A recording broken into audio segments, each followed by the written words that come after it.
In Inner Engineering, Sadhguru offers a modern, accessible manual for self-transformation built on the foundations of classical yogic science.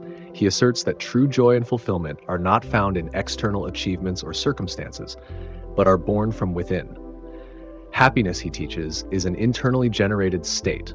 The mind, emotions, and perceptions we experience are self-created, not simply reactions to the outside world. The book delves into the human system as an interwoven network of body, mind, emotions, and energy.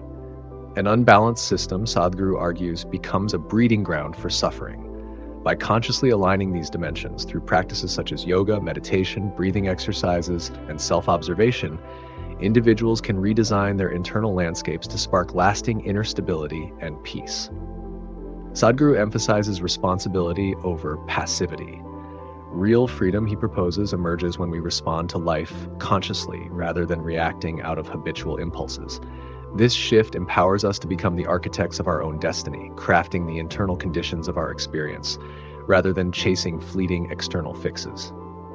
The book interweaves personal narrative with philosophical insight. Sadhguru recounts his transformative journey from a fearless youth to a spiritual guide awakening atop an Indian mountain, and situates the teachings in a relatable, non-dogmatic frame.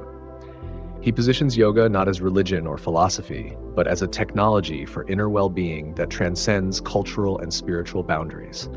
While the book offers a powerful theoretical foundation and includes practical mini-practices, readers and many commenters agree that the most potent practices, such as Shambhavi Mahamudra, require in-person initiation and cannot be transmitted via text alone.